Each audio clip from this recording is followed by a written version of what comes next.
This is Glenn Marhefka, and you're listening to The Other Side of the Bell.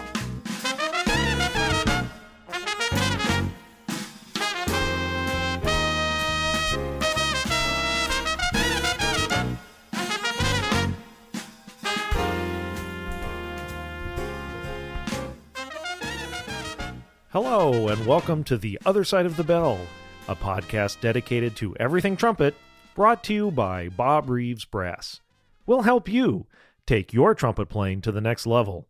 I'm John Snell, trumpet specialist at Bob Reeves Brass, and I'll be your host for this episode. My special guest today is Latin trumpet superstar Yturvides. We'll get to Yturvides' interview here after a word from our sponsor and some trumpet news. Today's episode is brought to you by Bob Reeves Brass, who share your passion for creating extraordinary music.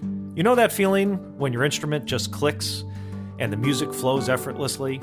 That's what Bob Reeves Brass has been helping customers do since 1968. We've helped brass musicians like you achieve their dreams by ensuring their equipment is always in perfect harmony. We know you want to immerse yourself in the art of music making, and we're here to remove any barriers between you and your creative vision. At Bob Reeves Brass, we work closely with you to understand your unique needs and provide tailored solutions like valve alignments, custom-fit mouthpieces from our extensive stock models or a hand-carved custom mouthpiece, gap adjustments with the Reeves sleeve system, or even tweaking your existing gear. No matter your level of experience, we offer free consultations and serve musicians from all walks of life. And if you're looking for the perfect instrument to inspire your next musical masterpiece, we proudly carry the exquisite Van Laar line of trumpets and flugelhorns, as well as the superb Charlie Davis line of trumpets. What's more, Bob Reeves Brass is taking their commitment to your musical journey even further. We're now offering a carefully curated collection of top-notch products designed specifically for brass musicians. You'll find premium guard bags to protect your beloved instruments, a diverse range of mutes from renowned brands like Ulvain mutes, Yupon and Okura mutes from Japan, Trumcore mutes, Rayano, Clary Wood mutes, and Charlie Davis mutes, ensuring you have the perfect mute for every performance. But that's not all. We've also got you covered when it comes to essential maintenance supplies, with a hand-picked selection of valve oils, lubricants, and more to keep your instruments in tip-top shape. Bob Reeves Brass is truly your one-stop shop for everything you need to fuel your passion and create music that touches hearts and souls. So go ahead, let us help you elevate your sound to new heights. Don't wait another moment to elevate your musical journey with Bob Reeves Brass. Connect with us at bobreeves.com, shoot us an email at info@bobreeves.com, and keep up with the latest news on Facebook, Instagram, YouTube, and Twitter at Bob Reeves Brass. Embrace your passion for music and let Bob Reeves Brass be your partner in creating the extraordinary. Happy holidays, everybody. I can't believe we're at the end of the year already. I think I say this every episode. Time certainly does fly when you're busy and also having fun here on the podcast. Thank you to everyone who makes this podcast possible. Of course, Preston Shepard, my lovely producer and audio engineer, Phil Jordan, who did the original artwork for this podcast 10 years ago, Howie Shear, who has since passed, but lent us his wonderful tune that we use as the intro and outro music, and of course, to you, the listener. This podcast wouldn't exist if it wasn't for you. Looking ahead at 2024, we've got a lot of exciting things coming up. The first thing on the calendar will be the Texas Music Educators Conference, TMEA, in San Antonio. I'll have the dates for those in an upcoming episode. It's usually around Valentine's Day, so first, second week of February, but we hope to see you there. We'll have all of our mouthpieces and valve alignments, guard bags, mutes, everything you could imagine at TMEA. We're proud to be a division sponsor of NTC next year. That will also be in Texas in March, so we hope to see you at NTC. That's the National Trumpet Competition. And in the end of May, we will be at the ITG Conference. We haven't been to the ITG Conference since 2019, so we're looking forward to being back. That will be in our own backyard here in Anaheim, just around the corner from Disneyland. So some things to mark on your calendar for next year. We also have some tours coming up. I want to give a quick shout out to my buddy Travis. Travis emailed me and said he's an avid listener of the podcast. He's a delivery driver in the Midwest. And get this, he listens on average to 2 or 3 episodes a day. That is a lot of trumpet talk, but he really appreciates the conversations we have here on the podcast. And so thank you, Travis, for reaching out to me.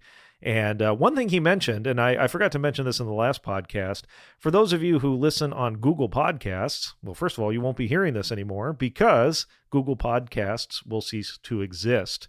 So it's a good time to bring up where you can listen to this podcast, because we try to be everywhere. You can, of course, listen online at bobreeves.com. On our blog, we have all of the show notes for all of the episodes, and there's a little play button on each show note where you can listen in your browser, or you can even click to download the episode to your computer or device to listen to later. So that's number 1. Number 2, we're on Spotify. Number 3, we're on Apple Podcasts. Number 4, we are also on YouTube Music. Now, here's the catch. Nothing's simple, right? So when Google shut down Google Podcasts, they moved everything over to YouTube Music, you would think. Well, they didn't. You could move your podcast to YouTube Music, but the only way to do that right now is to upload your podcast as a video to YouTube and then tag it as a podcast, and then it shows up in YouTube Music. So go figure. It doesn't make sense to me. It's not automatic. So long story short is we have the most recent podcasts already up on YouTube Music, and we're going through the catalog of 100 and some odd episodes to slowly upload them to YouTube as videos so that they can then show up in YouTube Music, which is another place to listen. So there, if you go to our show notes, if you go to YouTube Music, you'll find The Other Side of the Bell, but you'll only see some of the most recent episodes for now. So if you want to go and listen to the backlog like Travis is doing, Spotify is a great place. Apple Podcasts is a great place. I believe we're also on Amazon Music and some of the other, not so big podcast platforms. Anyway, and if you have any problems finding us, you can always reach out to me at the shop. That's it for today's news. Let's get right to my interview with Yturvides. Yturvides was born in Venezuela and began his musical journey at the age of 4, mastering the Venezuelan cuatro. He furthered his studies at the Jose Luis Paz Music Conservatory, learning both the Venezuelan cuatro and Spanish guitar. At 15, he joined the band show Regina Coeli, where he developed his skills in drums, percussion, and flute. Yturvides' talent led him to various Venezuelan musical groups. His career flourished as he joined several bands, including the Omar Enrique Merenguero Band, and participated in recordings with artists like Gran, Coquivacoa, and Argenis, Carruyo. By 24, Yturvides was part of El Sonero del Mundo, Oscar de Leon's world-renowned orchestra, touring globally. In 2008, he joined Grupo Mania as the first trumpet and later became its musical director, contributing as an arranger. Yturvides' excellence in music extended to Puerto Rico, where he performed with salsa legends such as Rubén Blades, Gilberto Santa Rosa, and Marc Anthony. He made history as the first Venezuelan musician in the National Salsa Day Orchestra under Maestro Luis Garcia. Yturvides' career is marked by his versatile musicianship and contributions to both Venezuelan and international music scenes. Without further ado, here's my interview with Yturvides. I'm so excited. Joining me today in the Bob Reeves Brass podcast studio, Yturvides. Yturvides, thank you for being here today. No, thank you. Thank you for you. Nice to meet you. Likewise. You've been playing our mouthpieces for years, and now we finally get to meet in person. Yeah. I have Bob maybe 25 years. And well, your English is great. I think. No. Starting today, I am speaking English. Yeah, there we go. I'll it's better my translator. Yeah, and I should also mention translating for us today is a good friend of ours and another fabulous trumpet player, Hugo Thomas. Hey, everyone. Hey. And I totally didn't pronounce your name right, so I'm sorry. No, you're fine. It's Hugo, Hugo, whatever. Hugo, whatever works. There you go. So, Yturvides, let's start right from the beginning. Can you tell us how you started playing the trumpet? Vamos a empezar desde el principio y cómo es que empezaste la trompeta. La trompeta yo la empecé, yo al principio tocaba flauta transversal. La trompeta yo empecé muy tarde, empecé a los 17 años a practicar trompeta. One of his first instruments was actually flute, and that he started playing trumpet when he was much more older. When he was 17 years old, that's when he started playing trumpet, actually. Ya, ya. Empecé en una banda show, en una marching band, llamada Regina Coeli. ¿Cómo? Regina Coeli, Reina del Cielo. Reina del Cielo. Ya, So he actually started in a marching band kind of setting on trumpet called Reina del Cielo, which translates to Queen of the Skies. Wow, interesting. At 17 years old, though. ya. Empecé muy tarde y bueno, algo curioso es que nunca tuve maestro hasta los 25 años. Yes, he started very late in his career, but he never had an actual proper instructor until he was 21 años, 25. 25 years old. Wow. Yes. Did you have anyone musical in your family? ¿Tuviste No, nunca, no. Mi familia, el único músico soy yo. Mi hermano menor toca flauta. He never really had any family members that were musicians, but his younger brother plays flute as well. Oh, okay. And so why trumpet? How did you end up playing trumpet? Empecé con la trompeta porque llevaron un mariachi a la casa de mi mamá por su cumpleaños y yo me enamoré del sonido, de lo mucho, la atención que llamaba la trompeta, y ahí empecé a hablar con el director de la banda para que me dejara practicar trompeta. When a mariachi went over to his house for his mom's birthday, he heard the trumpet. That was the first time he heard the trumpet, and he fell in love with how the melodic sound of the trumpet. So he talked with the director of the mariachi to see if he can start practicing with them on the trumpet. Really? So did you started playing mariachi music first? A little bit, a Ajá. little bit. Me gusta mucho la música de mariachi. La toqué muchos años también en Venezuela. Tuve la oportunidad de tocar música mariachi. So in Venezuela, he played mariachi for a long time, but that wasn't his main focus. Yeah. Interesting. So you growing up in Venezuela, did you have any trumpet influences? Were there any famous trumpet players that you listened to? ¿Alguna influencia de músicos, de trompetistas famosos ahí en Venezuela que te llamaron la atención para seguir, desarrollar tu Sí, carrera bueno, el musical? primer CD que conseguí de un trompetista me lo regaló mi mamá y fue el disco del Tren Latino del maestro Arturo Sandoval. Fue el primer trompetista artista que escuché así. So the first famous trumpeter that he's ever heard was Arturo Sandoval, and the disc that was the Latin Train from Arturo Sandoval CD, that was the Yeah. first which his mom gifted him.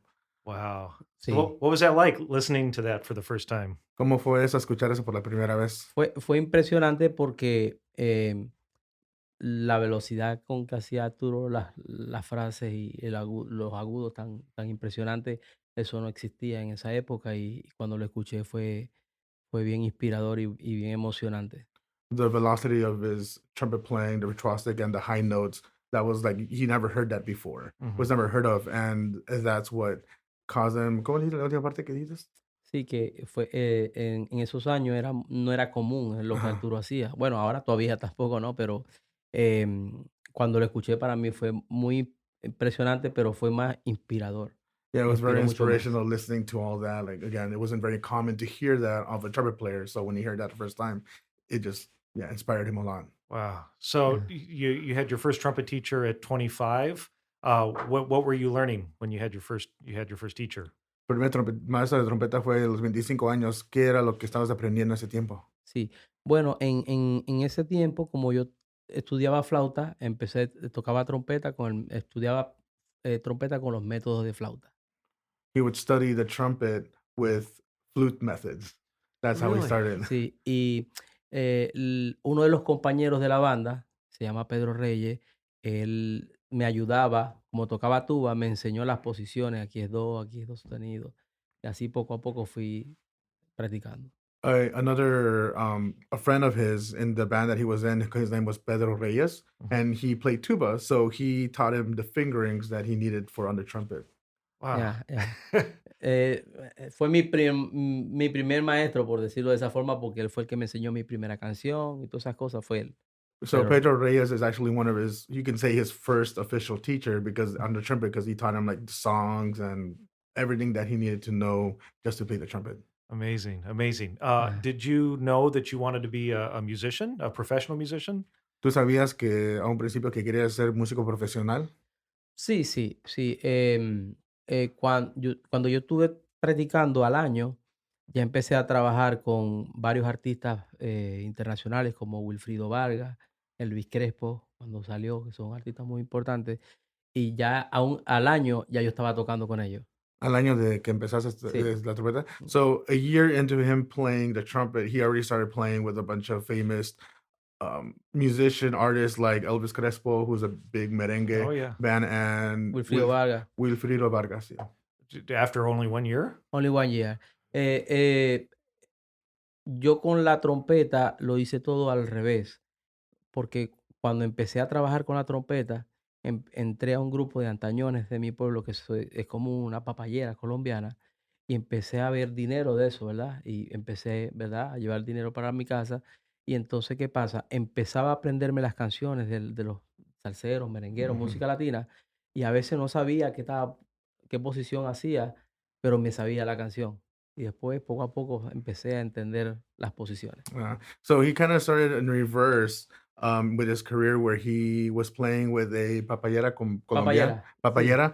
I'm sorry, I don't know how to say that That's in okay. English, but the ensemble is a papayera. Papayeros. Papayation.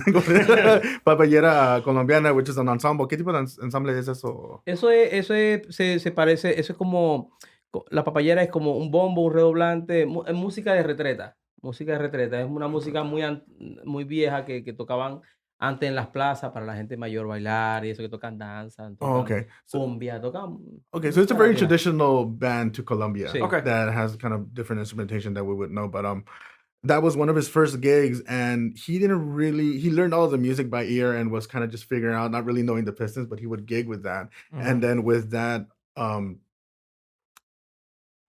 experience, he also took it and learned also famous like cumbia songs, salsa songs, merengue, all that stuff, and just without really knowing the right position, but he would just learn everything by ear. And then finally, after within time, he started learning the pistons, which was like afterwards. Learning the notes. So you Yeah. learned the tunes first, and then you started learning to read Yes, yes. music. And Sí, wow. a veces estaba tocando cualquier nota y aquí estaba mal, pero como me la sabía, con el labio, y Yeah. así empecé a trabajar muchísimo. And so like, although the fingerings were wrong, like the sound that would come out of the horn was right. Right.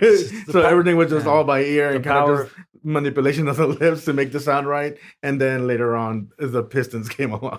Was it Yeah. easier once you learned the notes? Era más fácil ya cuando supiste los pistones correctos. Sí, por supuesto, pero la ventaja que tenía, por ejemplo, el merengue, más que todo, siempre es como del do agudo para arriba, los mambos y esas cosas. Y todo lo podía hacer hasta sin ningún pistón, porque después del do, tú puedes tocarlo lo que tú quieras. Entonces Sí. yo a lo mejor tocaba, aquí no estaba bien, pero como me sabía la melodía, sonaba por el registro. So since the trumpet after high C, pretty much you can press any vowel. So since when he was playing up there, he didn't really need the vowels anyways, and he would just play the melody up there with merengues and the mambos and all Well, that that's stuff. it. You play high enough, you don't need to worry about fingerings. Easy. Like, cuando Easy. tocas así de arte, pues ya, pues no tienes que importarte Exacto, los exacto. Easy. pistones. I mean, is that because you played flute? You just heard the upper register, or was it become easy? Was it easy for you to play the upper register? Porque como tocaste flauta, ¿tú crees que te hizo más fácil tocar las notas agudas, la trompeta? No, lo que sí me ayudó fue, yo siempre, porque yo al principio yo tocaba guitarra y estudié en el conservatorio guitarra, pero lo que sí me ayudó fue que como el método de flauta es más alto, una octava, yo practicaba en esa octava y entonces eso me ayudó mucho a la velocidad y a la tensión del labio para conseguir el registro más fácil. He studied in a conservatory guitar, but since the first methods he was learning on a trumpet were flute methods, and flute methods were up in a higher register, that was his normal for that at that time. No one told you it was hard, right? Nadie te dijo que era difícil tocar ese registro. No. Just did. No. No, yo nunca he pensado en la dificultad de la trompeta, siempre desde hace muchos años, cuando yo me siento a estudiar o a practicar, simplemente practico para hacer el ejercicio, pero nunca he estado pensando en conseguir algo realmente. Siempre he estudiado mucho, pero me siento a estudiar y me he dado cuenta que poco a poco las cosas me han llegado sin buscarlas.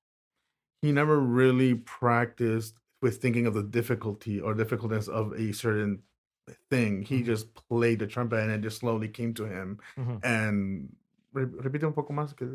Sí, que siempre, desde que empecé a estudiar solo, que siempre estudié solo, siempre pensé en estudiar el instrumento. Nunca pensé en conseguir algo en particular. Okay. Yeah, he never really thought about like to get something in particular on the trumpet. He just wanted to do that study and that's it.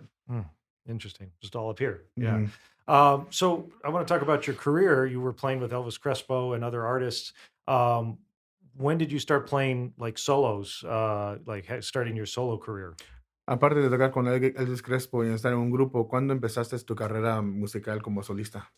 Sí, mi carrera musical como solista la empecé en Puerto Rico hace unos 12 años, que hice un disco con Big Bang, porque yo siempre he pensado en que conseguí esto, y entonces ¿cuál es el próximo paso? Yo siempre he sido inquieto en todos los sentidos de que me gusta superar obstáculos y este tipo de obstáculos me gusta porque, por supuesto, al estar preparado para tocar en sesión o cualquier grupo, yo decía, ¿cuál es el próximo nivel? Bueno, el próximo nivel es ser solista. Y realmente desde que conocí al maestro Arturo Sandoval, yo siempre he querido ser Yturvides también. O sea, siempre mi focus desde hace muchos años fue en yo poder tener mi banda, en yo poder hacer conciertos con solistas y poder crecer como artista porque es de todas las experiencias que he tenido musicales, es como que la que veo que hay un poquito más de futuro, donde yo puedo organizar mi tiempo, en estar más con la familia, en poder hacer lo que yo quiera,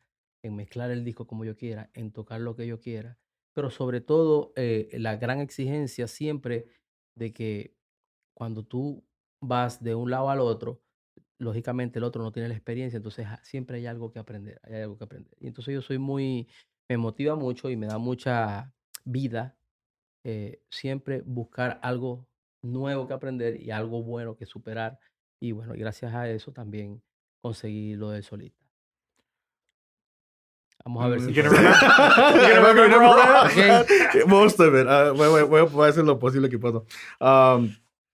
So his first debut as a soloist was 12 years ago with in Puerto Rico, Puerto right? Rico. In Puerto Rico, where he got together a big band and decided to finally, well, like, this is something that I haven't done, and I want to, the same way how his teacher Arturo Sandoval, a soloist, he wanted his name to be out there as well, Yturvides. So he decided to go into this solo career and just start off. And at any time that you have new whenever you jump into a new career, there's always going to be obstacles, and he really enjoys always trying to go over those obstacles. Like he never really stays still, or he's always like wanting the next thing. He's always fighting for the next thing. Wow. Una de las cosas que estoy acá en Los Ángeles, que he intentado venirme a vivir en Los Ángeles hace muchos años, pero ya por fin me quedé en Los Ángeles, es esa que aquí no me conoce casi nadie, estoy con el maestro Arturo estudiando, voy a hacer mi grupo aquí en Los Ángeles, entonces es un nuevo comienzo, difícil, pero estas cosas son las que me motivan como que a seguir estudiando y seguir creciendo como músico, porque si me quedo a donde yo vengo, o Puerto Rico, o Miami, yo sé que voy a seguir grabando y voy a seguir tocando con artistas, pero ya eso se queda ahí, eso ya no va a haber como seguir un paso más o yo poder tener mi grupo al nivel que está aquí en Los Ángeles, lógicamente me motiva mucho saber que aquí hay muy buenos trompetistas y siempre me acerco a ellos para aprender y seguir creciendo. Está reclutando todo The para wheels hacer- are turning. Yeah, the wheels are turning. SPC, my translator. Yeah, Un PC, so no es iMac.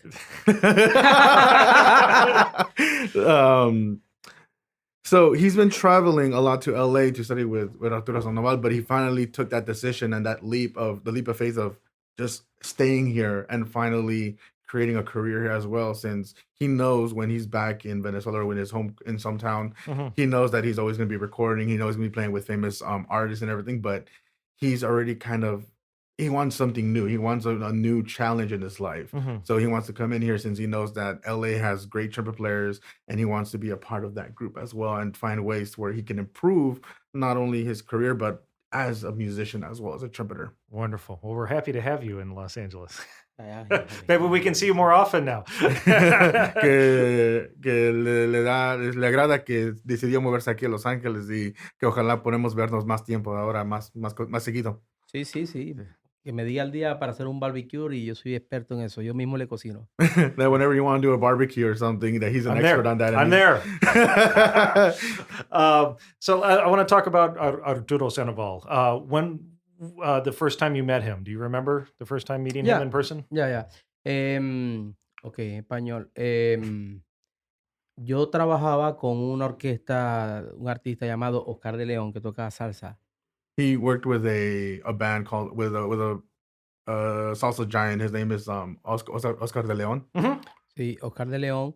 Nosotros tocábamos mucho en Miami en un concierto, en una fiesta privada. Estaba Arturo Sandoval y ahí lo conocí la primera vez.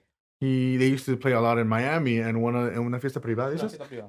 In a private party, private event that they played at, Arturo Sandoval was there, and that's where you first met him. Wow. Y bueno, de ahí yo a los años, el 2008, me quedé a vivir en Puerto Rico.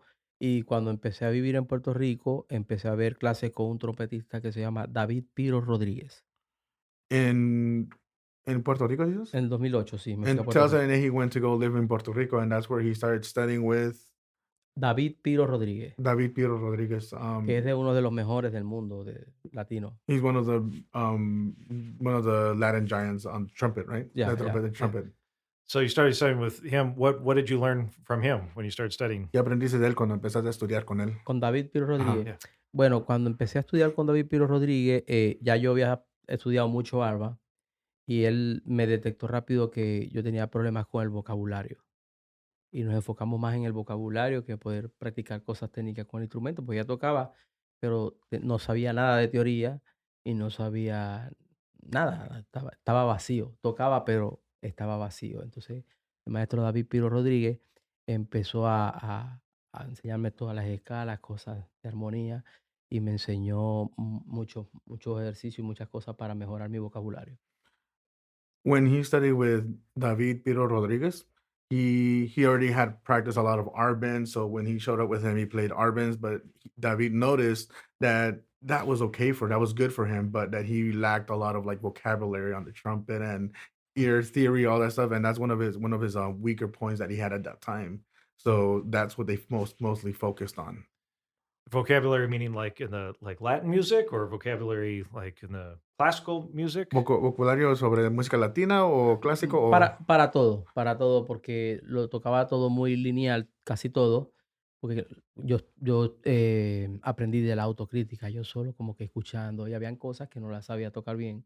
Y bueno, él se enfocó más que todo también en cosas de jazz y cosas teóricas más en el jazz para que me ayudaran a poder tocar con ellos también juntos, porque yo tocaba mucho, o sea, combinan mucho. El pénsul de estudio de Puerto Rico es americano, entonces estudia mucho jazz, pero tocan latino. Entonces, para yo poder como que tocar juntos, tuve que ponerme a estudiar ese tipo de ejercicios que él hacía, que me hacía para poder como que compenetrarme con los demás. So he used to play very straight and linear. Mhm. So although his teacher also included more like jazz kind of stuff and everything, but it was more to be more of a well-rounded musician. And since in Puerto Rico it was more about Latin and jazz, Mhm. they did kind of focus on that. But overall, it was more to be a well-rounded musician. Yeah, complete trumpet player. Yeah. Una trompetista completa. Sí, siempre mi focus ha sido en aprender a tocar la trompeta, no en tocar un género específico, por eso que no sé tocar ninguno. Sí, entiendo eso. So his main goal in life has always been, as a trumpeter, has always been to play the trumpet, not to play a certain style. I think, and he says that I don't really know much about the styles. I just know how to play trumpet. Just play what you hear. And Yeah. play. Yeah. Great. Nomás Great toca lo que advice. escuchas y Sí. buena. So you said you would fly to Los Angeles a lot to take lessons from Arturo. What were those lessons like? Que viajabas mucho a Los Ángeles para tomar clases con Arturo. ¿Cómo fue esas lecciones? Sí, empecé a ver clases con Arturo en el 2000, en el 2000 empecé a ver clases con él. Ya él se había mudado para acá, para Los Ángeles. Creo que es el 2001, no recuerdo, pero ya se había mudado para Los Ángeles. Y yo viajaba de Puerto Rico a Los Ángeles a ver clases con el maestro Arturo Sandoval. Por supuesto, los primeros días de mucho nervio porque todos me conocen y saben la gran admiración que tengo por el maestro Arturo Sandoval. Y es un hombre grande, aunque es muy buena gente, muy tranquilo, ¿verdad? Una persona muy, muy noble. Por la gran admiración y el respeto siempre estaba muy nervioso.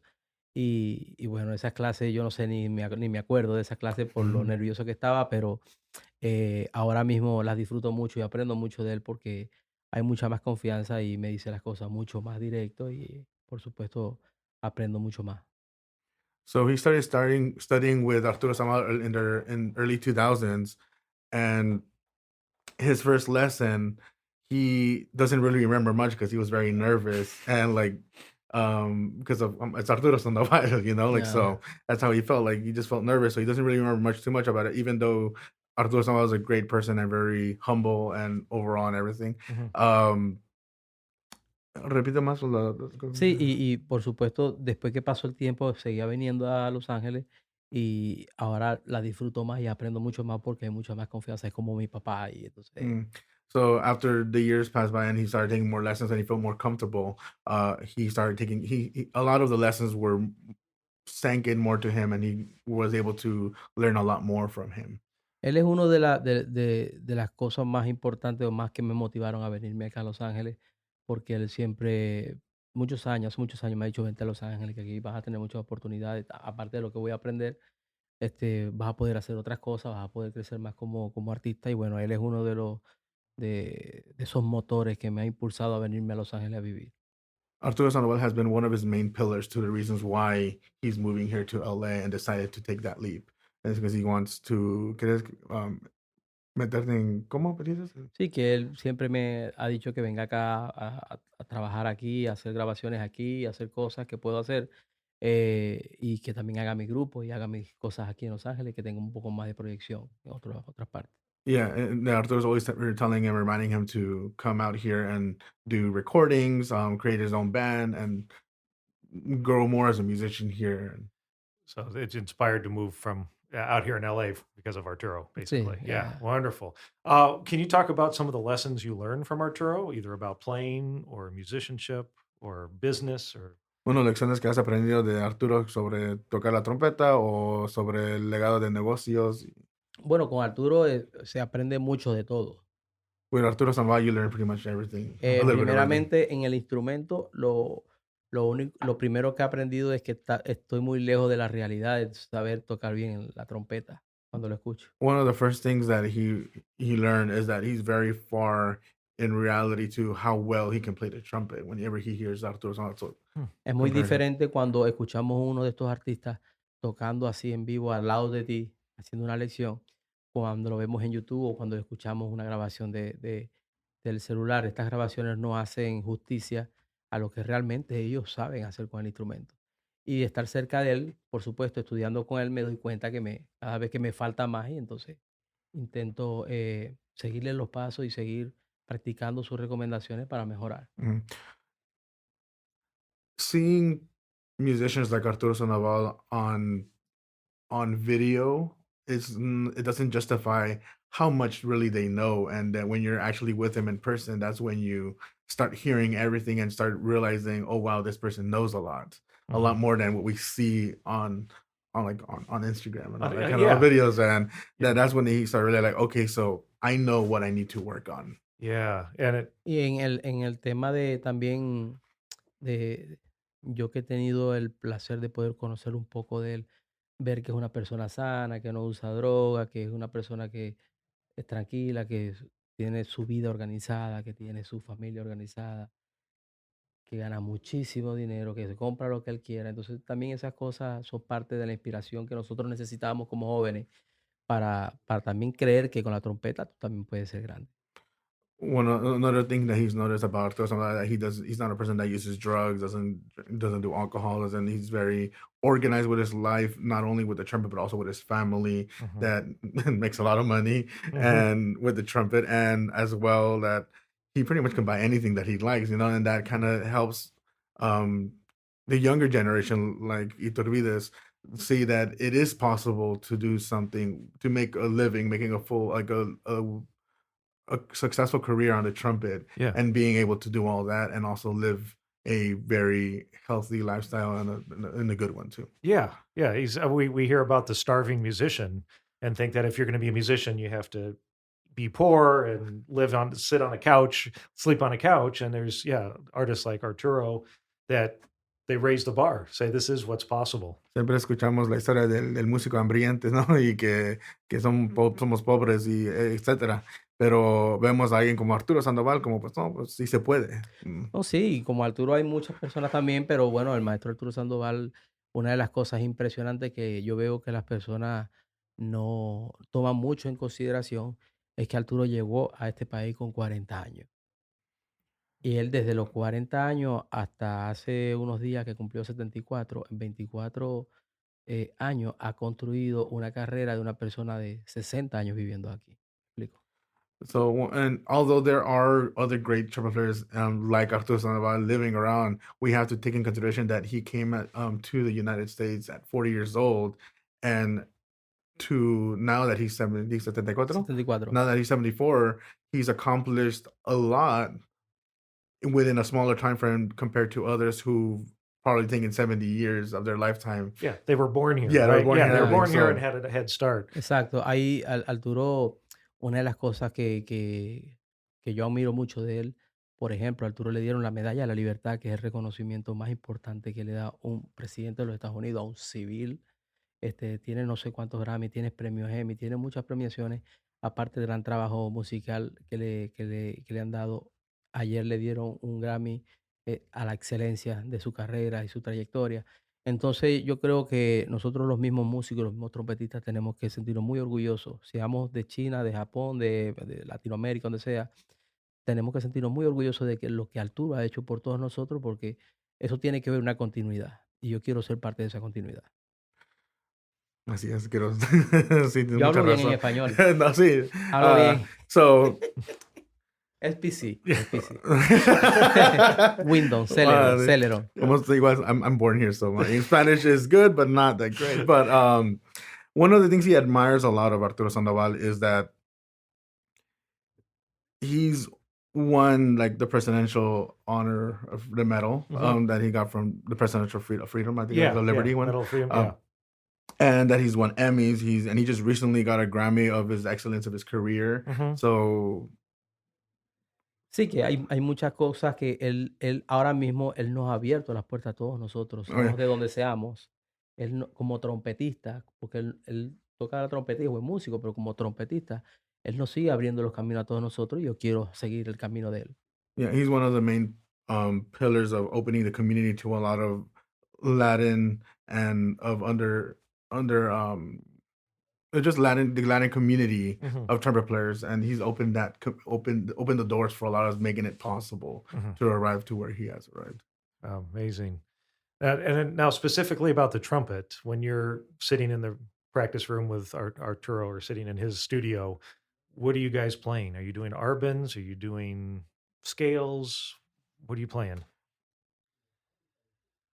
Sorry, repeat that again? Yeah. ¿Qué So when, tocamos? like in his lessons or when he's playing with Arturo in his studio, are they doing exercises? Are they doing Arban's book? What is he What is he going through with him? Cuando estás con Arturo y en sus lecciones, ¿qué es lo que hacen mayormente? Bueno, desde el día 1 hasta ahora, que yo tengo más de 10 años con él, tradúcelo para que te acuerdes.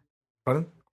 Que desde la primera lección hasta ahora, que tengo más de 10 años con él, From the estudiando, first lesson until like now that more than 10 years, more than Sí. 10 years that they've studied. siempre la prioridad, lo más importante para el maestro Arturo es el sonido, la limpieza del sonido, de tocar con finura el sonido en cualquier registro. One of the priorities of his is having a good sound, very fine sound, just tonality of the trumpet. That's like one of his Sí, main priorities. nunca he estudiado algo rápido con él, nunca he estudiado algo rápido. Siempre es dúos de los métodos que él utilizó hace muchos años, dúos muy sencillos, cosas muy sencillas, ejercicios que él ha hecho, pero todo está como enfocado o dirigido al sonido. Él es muy, cuando da clase, es muy insistente en que lo más importante es el sonido.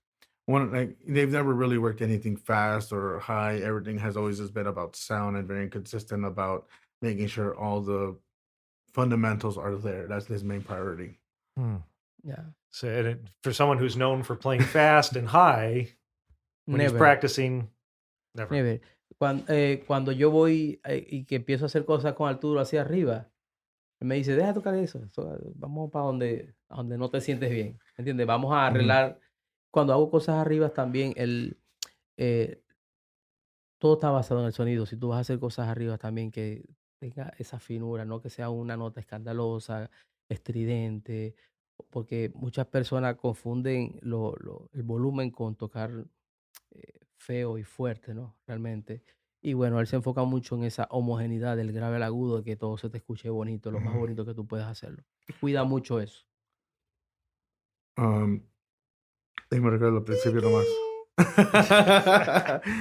Lo principio que dijiste es that whenever he's in lessons with Arturo Sandoval and he starts playing the high notes, he's just like, no, let's work on the stuff that needs to get worked on, which is the low notes. So you need, and one of the main focuses of Arturo Sandoval is making sure that all the full register of the trumpet sounds exactly the same. Many musicians always confuse the idea of playing loud with being very open, spread, or just not a good sound. Mhm. So he focuses on making sure that everything just sounds equal and balanced throughout low to high registers. And Yeah, beautiful. And so I mean, you're known for having a beautiful sound as well. How do you develop that as a young player? You know, when you're teaching or doing a master class, how do you teach a young player to get a beautiful sound?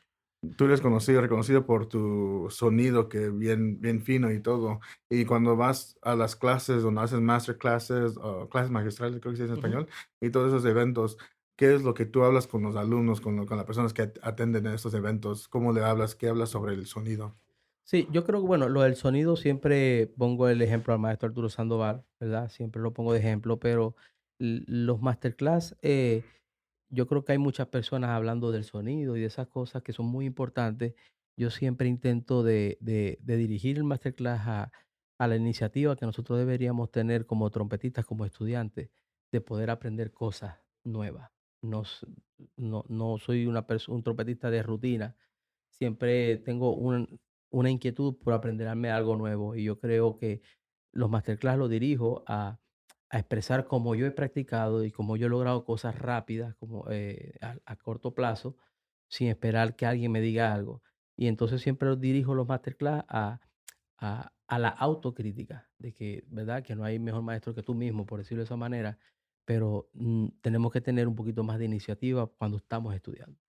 Sound wise, he does use Arturo Sandoval one of his main examples, but during his master classes, or how he runs the master class is by talking about how he's not much of a routine person when he does the trumpet, when he Mhm. does exercises, but if not, he's always trying to be creative, teaching them to be creative during their practice sessions. Because we, as trumpet players, we always play everything that we know and we feel comfortable with. So instead of doing that, we always try to push. We need to push outside of that box and create new stuff. And one thing and tries to explain what has worked for him to learn things on a faster pace Mm. by being more creative. Being creative, like with Sí, porque a mí me pasó fue que yo tocaba con grupos muy famosos, pero no tenía la información. Entonces busco la forma de combinar, de que también fue importante para mí, a lo mejor no saber de teoría y enfocarme más en practicar y aprender a tocar una canción, también me favoreció muchísimo. Entonces busco la forma del masterclass, que la gente pueda combinar esas dos cosas. Puedes ir aprendiendo a tocar cualquier tipo de música mientras estás practicando lo teórico. Since in his early career he always played with a lot of famous groups and that was his gig. He learned everything by ear and just on the way. While so he when in his master classes and his lessons, he tries to incorporate that where you can learn a song for a certain gig by ear, but at the same time incorporate um trumpet fundamentals and everything on top of that so that you have a balance of both while still getting out the gig. fascinating. Yeah. So you have to use your ear, but you also have to use your brain too, Tienes que right? usar el oído, pero también bueno. Sí, Yeah. Absolutely wonderful. So with your solo projects, talk us through your first album, what the inspiration was, and what it was like moving from being a sideman in a horn section to now doing your own solo album. Hablando más de tu carrera como solista, ¿cómo fue ese intercambio entre tocar como un músico en un grupo a ahora como ser solista, ¿cómo fue esa transición? Bueno, es una de las decisiones más difíciles que he tenido que tomar. Y ya ahora en diciembre voy a terminar algunos conciertos que tengo con artistas y no voy a tocar más con ningún artista. O sea, me voy a enfocar al 100% a mi grupo como solista, pero es una de las decisiones más difíciles porque, número uno, es lo que me gusta hacer y número dos, para eso me preparé. Pero aprendí en el camino de que tengo un poco más de futuro como solista que siendo trompetista de una agrupación. Lamentablemente nosotros los músicos que tocamos con agrupaciones no tenemos garantías algunas de un futuro y bueno, yo quisiera vivir hasta viejito de la música. Yo creo que es la única alternativa que tengo. During that transition, during that transition, it was very difficult, but he how can I say that? In that transition, he everything in his career where how he practiced was towards being a soloist. Mhm. So right now he's finishing up a few um group projects that he has with other bands as a musician, but once he's done with that, he's not going to be taking any more. Es lo que dije, no, ya no vas a tomar esa, vas a cerrar esa puerta, ¿no? Sí, voy a dejar de tocar. Si no tengo una participación como solista, no, no. Yeah, so if he doesn't have a participation as a soloist, which is now his main goal, Mhm. he won't be taking those work, and so um, Porque lo que me gusta hacer, lo que aprendí a hacer de performance, de tocar en sesión, de grabación, es donde me siento mucho más confiable y más preparado, ¿verdad? Pero como solista he podido ver que podría tener un poquito más futuro como músico. so as a soloist, he just feels like he has more of a future, and he wants to also play his music to an old age. So that's the out. That's the his outing to where he feels like he'll be more successful. Mhm. Although yes, he's always done studio recordings and all that stuff. Mhm. He feels like that's his conformity, and he doesn't want to conform to that anymore. He wants to just only do what he wanted to do ever since when he started his career, which was being a soloist. Be a soloist. Fascinating. Yeah, like Arturo with Yturvides in the early days in the group, and then Arturo went off and had his own Ujú. solo career. Como Arturo Sandoval, que cuando estuvo con Iraquere, pero ahora como solista Exacto, ahora. exactamente, sí. Y también una realidad es que cuando uno trabaja con, con las agrupaciones, tú te tienes que acomodar al itinerario de esas agrupaciones. Yo tengo una hija y el primer día de los padres nunca estuve con ella y muchos momentos especiales no he podido estar con ella porque tengo compromiso con otros artistas. En cambio, cuando yo haga mi agenda, lo primero que voy a separar son esos momentos especiales con mi familia para poder vivir esos momentos. So when you're in a group, in a band, you're always tied to a schedule that's their schedule, never to your schedule, Mhm. to one's personal schedule. So, and while he was doing a lot of those work, he never really had time to attend to his daughter or his family, and he missed a lot of big events like that, family events. So as a soloist, he'll have more of that freedom to choose his schedule and be his own s- person to make his own schedule. Yeah, yeah, have that freedom. Hay mucha injusticia en todo el mundo con el trato a los músicos económicamente y en muchos factores. Hay muchas injusticias que yo les he visto. A mí me han tratado muy bien, ¿verdad? Pero esas injusticias también me van a tocar en su momento a mí. Entonces, yo creo que es la mejor forma de que un músico pueda hacer cosas grandes para su familia y para su futuro es que haga su proyecto. Yeah, and there's a lot of injustices in the music business where a lot of musicians aren't valued for who they are and everything. And although in his career he's always had very good people around him and has always been valued as an artist, but he knows at some point maybe that might come to him at one point of his Mhm. life. Yeah, yeah. You do a lot of traveling. I see you're in Europe, you're all South America, Central America.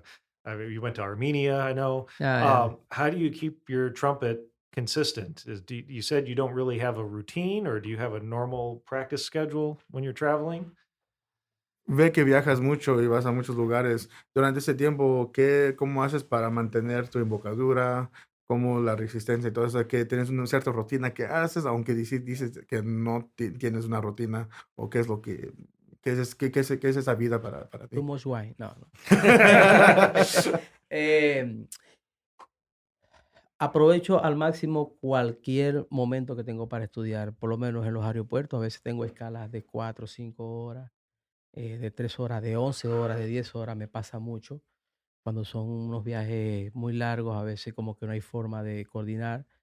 Y siempre busco la forma de nunca pasar un día sin tocar. Siempre estoy practicando. Inclusive si llego al hotel cansado y tengo un ensayo al otro día y no pude tocar, por lo menos 2 horas, aunque sea con la sordina estudio, busco la forma de acondicionar el labio y de cuidar la vibración, ¿no? Que es lo que más se pierde.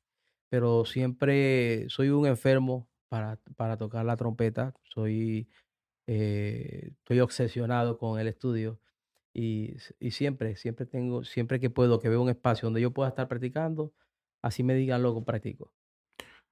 So during his flights and his travels, he always has certain layovers, like 4 hours up to 10 hours. He's had long layovers, Mhm. and he can never pass by a day without playing his trumpet. So whenever he gets a chance, he finds ways to get at least a little bit of face time.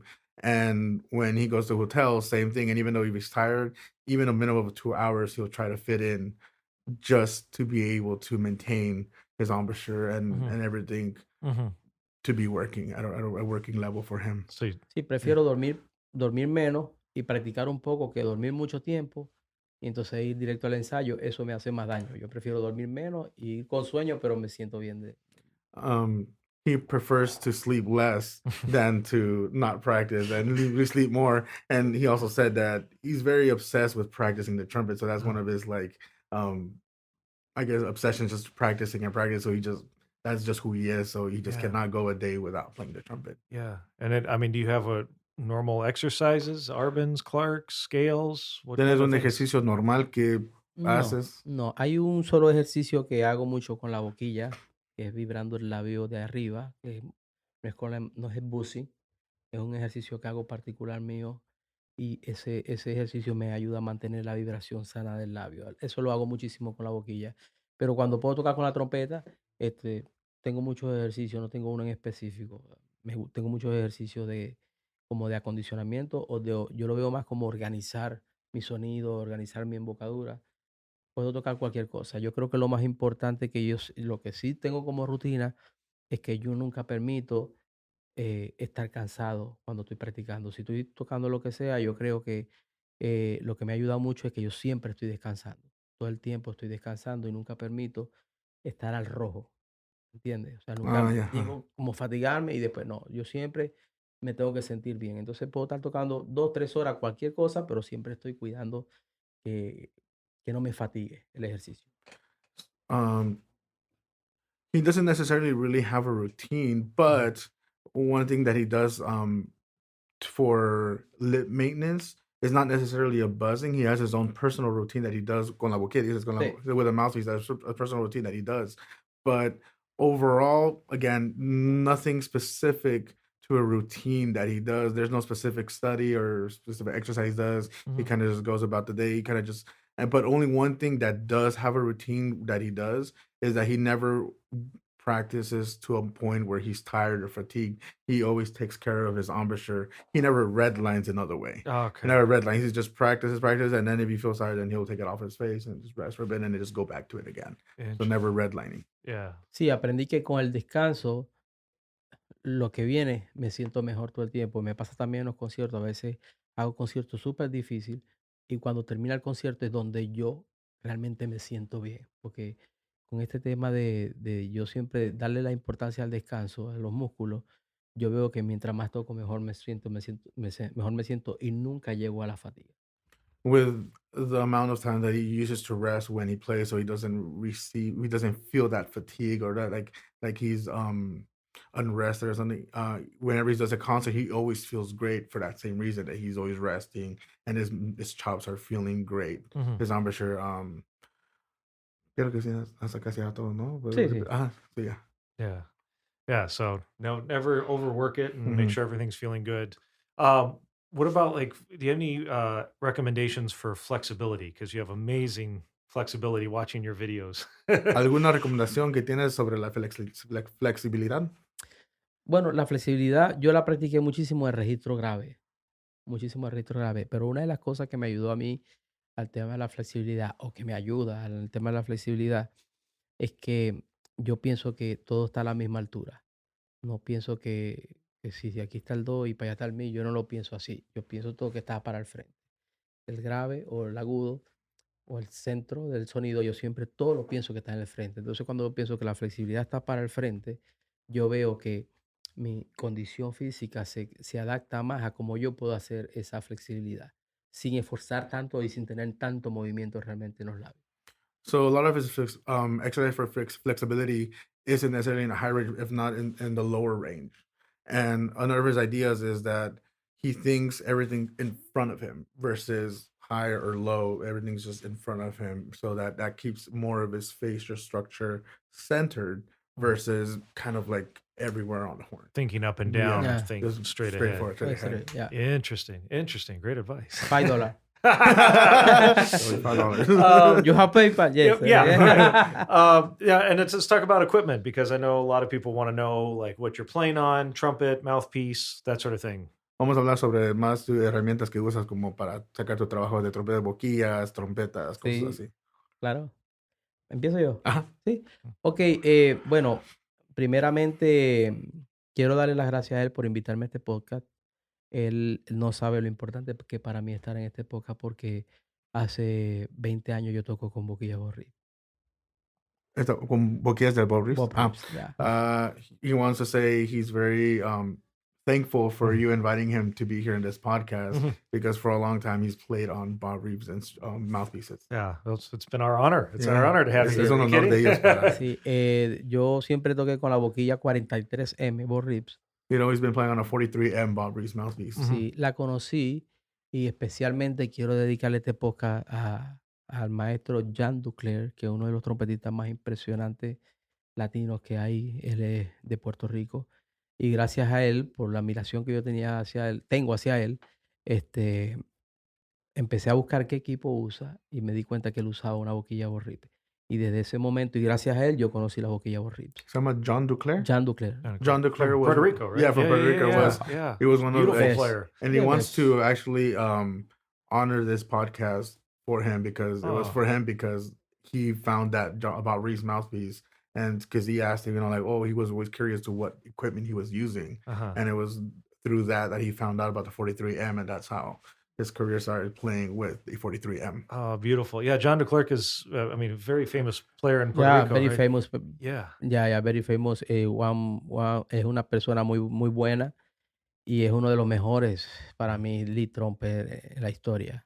He's a really great person, and not only that, but one of the greatest of the history of trumpet. Yeah. Well, Y bueno, desde que conocí la boquilla Bob Reeves, no usaba otra boquilla, utilicé una firma que me firmaron en Brasil.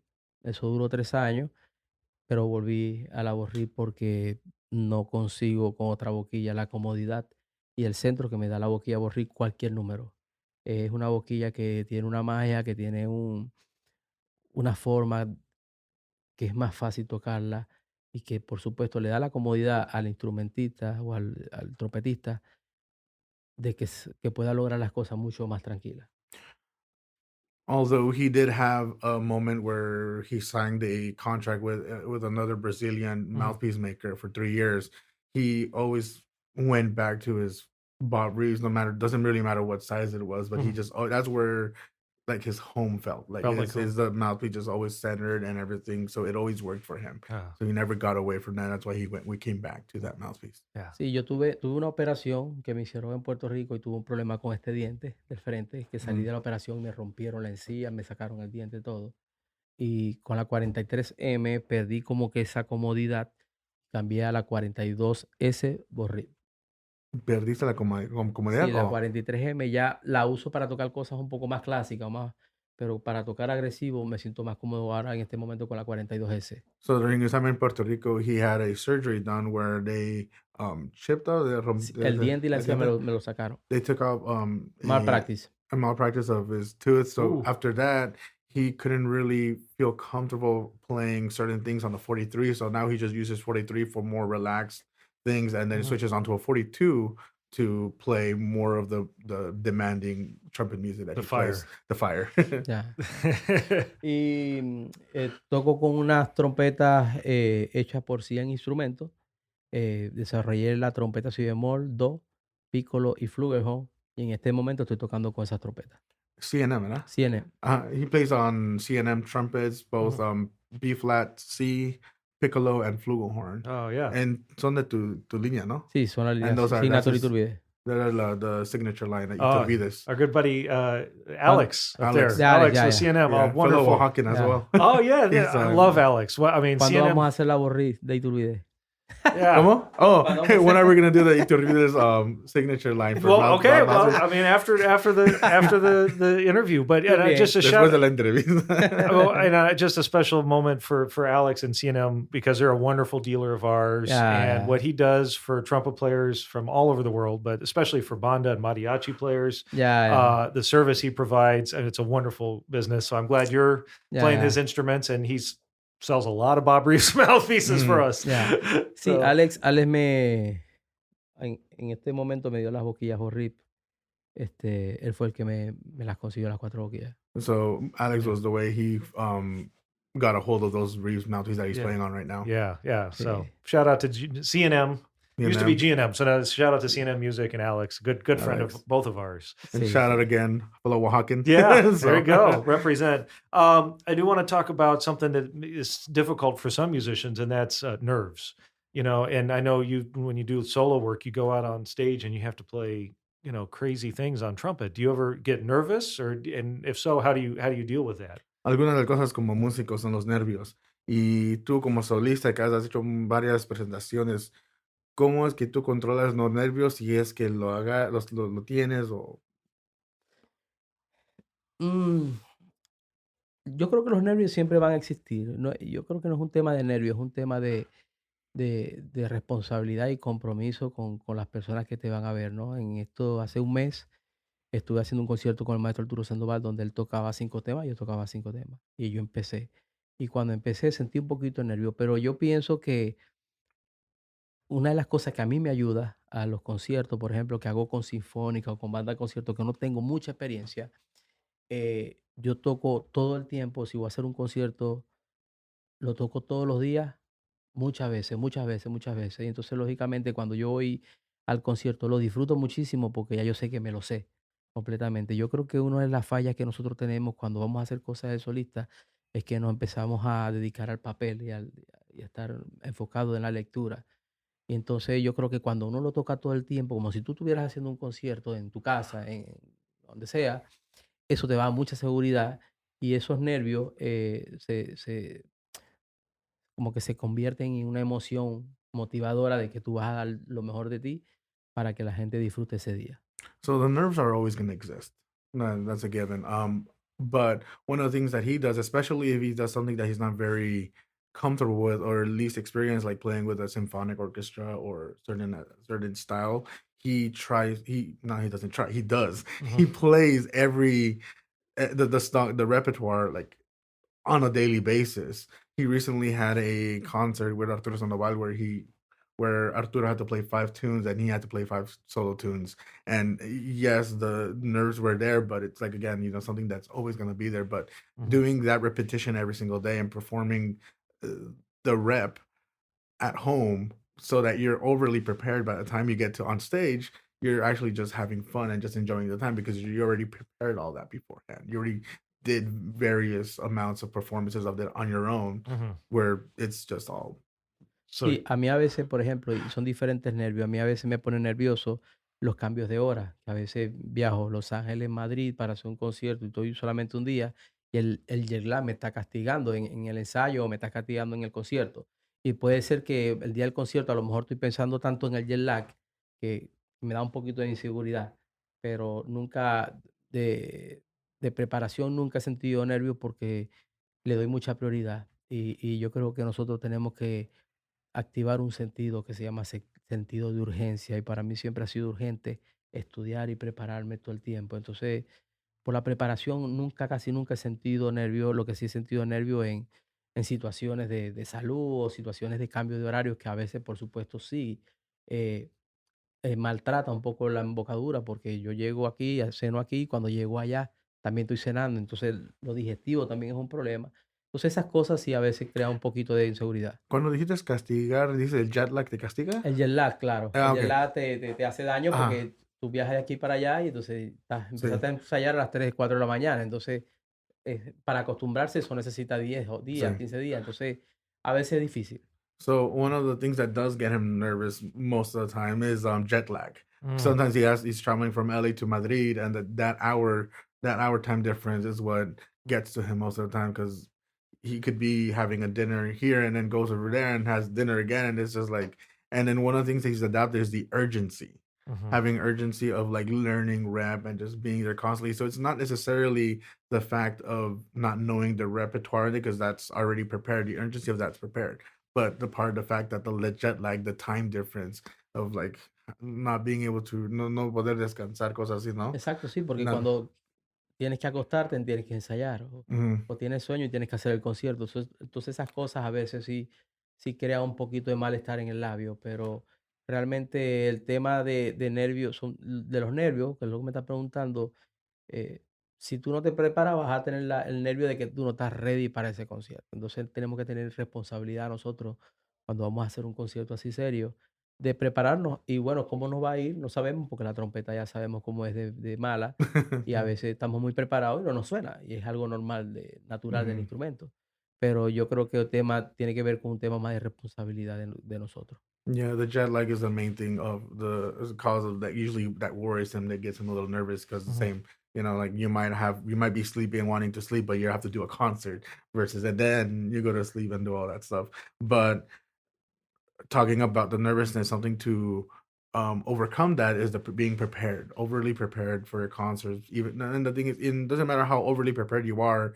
The trumpet is an instrument that it's not forgiving, So it doesn't matter if you could be overly prepared, and sometimes it just doesn't want to sound, and well, then that's okay too. That's And if it doesn't want to sound, it just doesn't want to sound. You can't do much where you other are than that that. day. Yeah. Yeah. Just But the main core is to make sure that you're overly prepared with everything. so then you have the confidence knowing that you have the preparation. Mhm. Wonderful. Great advice. Do you have any projects coming up? I know you just moved. You just moved to LA, but do you have any projects that you're working on, a new CD or ¿Tienes algún proyecto que estás trabajando ahorita que, aunque él sabe que ya apenas se te mudaste aquí a Los Ángeles, pero tienes algún proyecto que estás trabajando, un disco o algo? Sí, bueno, tengo ya 3 discos grabados. Voy a sacar, en enero empiezo a sacar 3 discos. Voy a sacar enero, febrero y marzo voy a sacar un disco diferente. Hice un disco de música de mariachi, hice un disco con 4 venezolanos y trompeta, hice un disco de salsa y todos los voy a sacar para las plataformas. Pero también estoy en un proyecto de hacer un instituto virtual, porque a mí me gusta mucho enseñar y también me he dado cuenta que mientras yo enseño, también yo estoy aprendiendo. Y voy a hacer un instituto virtual donde las personas van a poder suscribirse en mi instituto virtual y van a poder ver todos los videos de práctica de cualquier tipo de rutina que hago y voy a hacer semanalmente masterclass gratis para esas personas que se suscriban al instituto. He has Ya tengo 2 aquí. he has 3 discs. ¿Los 3 discos apenas los vas a sacarlos? Los voy a sacar enero y febrero. En enero saco uno, febrero hago otro, en marzo. Okay. He has 3 discs on the works. One is going to be coming out in January, another going to be coming out in February, and then March. wow. Yeah, and each of them are different from each other. One is with a mariachi. Sí. El otro es 4 con venezolanos con 4 trompeta Venezuelans on trumpet, y uno es cantando de salsa. and one is singing, Sí. cantando, singing in salsa. Wow. Coming up. Music for barbecue. Yeah. And ¿qué creo que dices después de eso? Después de los discos, Sí, que hablabas estoy de... haciendo un instituto virtual. Oh, he's doing a virtual institution where he's going to be talking more about his typical routines or something that he teaches so people can go. It's going to be all virtual. That'll be online. That'll be online. Wonderful. So where I mean, I know on social media you're everywhere. You do a great job with that. So where can people learn about you? Website, social media? ¿Dónde la gente puede escuchar de ti, aunque sabe que estás en todas las Sí. plataformas, pero Sí, dónde en pueden en más? todas las plataformas digitales, Facebook, Instagram, mi website, yturvides.com. También pueden ahí conseguir todas las cosas y pueden enterarse de todo. Yeah, Facebook, Instagram, Instagram, dije Twitter? Twitter. Twitter. And he has his webpage, Yturvides.com. Okay. And you could all find us information all there. Yeah, and we'll make sure we have all of that information on the links and the description for the podcast. Thank But it's 2023. People can hopefully find things now. 20 years ago, maybe more difficult. But speaking of social media, and you do such a good job at that, how important is being visible on social media to your career? We go through and learn that you have to practice and you have to sound good, but that's not enough these days. Is that correct? Hablando sobre las redes sociales, ¿qué tan importante en tu pensamiento es las redes sociales sobre ser músico, aparte de la trompeta y todas esas cosas? Bueno, para mí es muy importante en esta época. En esta época yo creo que es muy importante, pero yo creo que lo más importante es saber a qué vamos a dirigir las redes sociales. Porque hay músicos trompetistas que dirigen su red social para todo lo que pueden hacer. Van al banco y lo subpublican, van a grabar algo y lo publican, están con su esposa y lo publican, su familia lo publica. Y, por ejemplo, yo pienso muy diferente. Yo utilizo las redes sociales como una herramienta de trabajo. Yo creo que cuando la utilizamos como una herramienta de trabajo, hay muchos beneficios y aparte empezamos a conocer personas de todo el mundo. Y, por ejemplo, a mí, que estoy empezando mi carrera como solista, aunque ya tengo más de 7 discos en las plataformas digitales, pienso que estoy construyendo mi carrera como solista. Las redes sociales me ayudan muchísimo porque inclusive las personas que te contratan y el 90% de las personas que te contratan son personas que no te conocen, son personas administradores que están en las oficinas y no te conocen. Y cuando tú envías tus redes sociales, que vean unas redes sociales estructuradas, responsables, con contenido bueno y tú tienes mucha demanda, lógicamente siempre vas a escoger esa persona porque es una herramienta que sí están utilizando para medir fuerza como las personas que no conocen.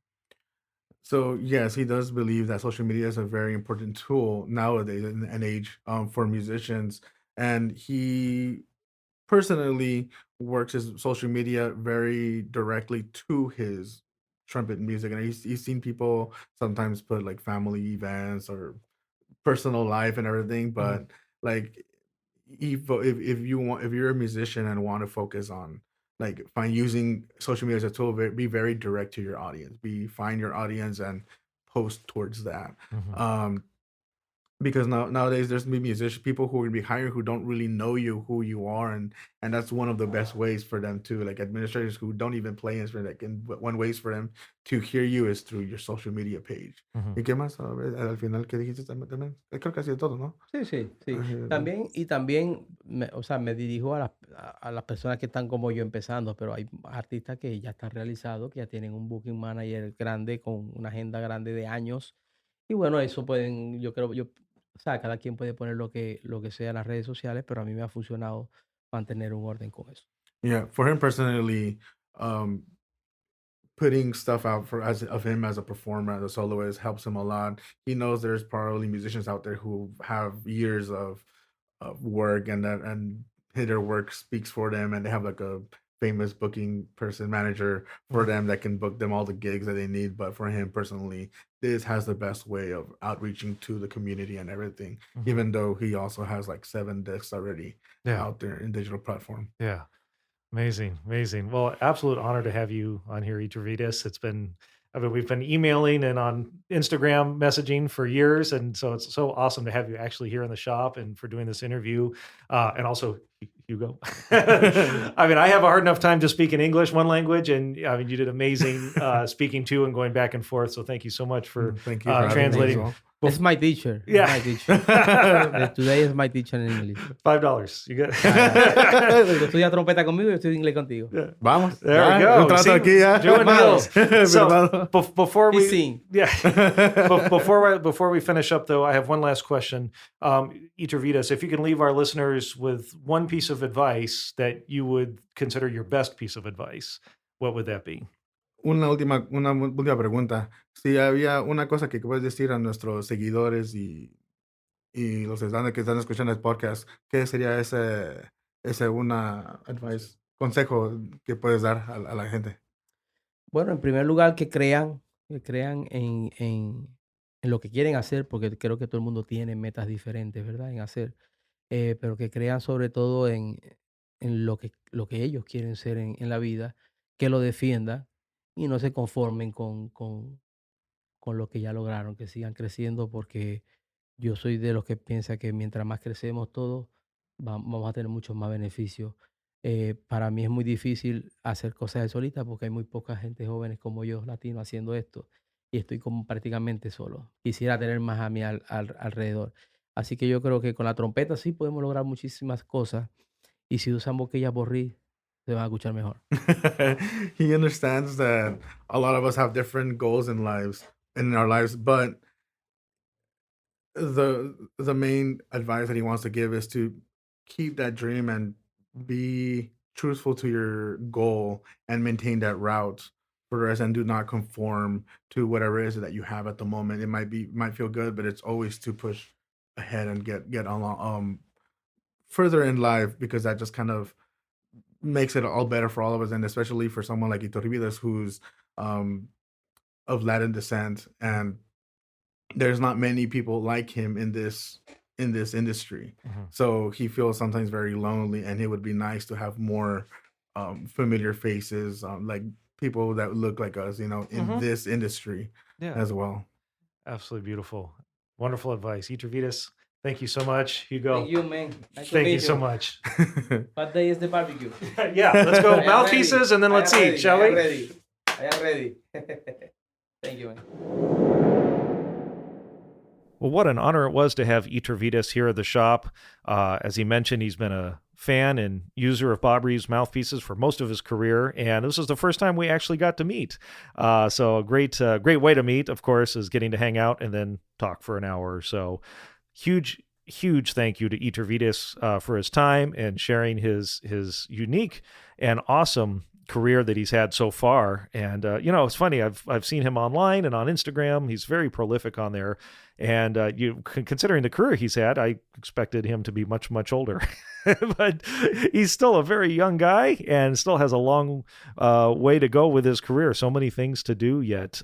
He's just moved out to here, LA, and he was out here for a few days and then off to Brazil, I think, for a master class.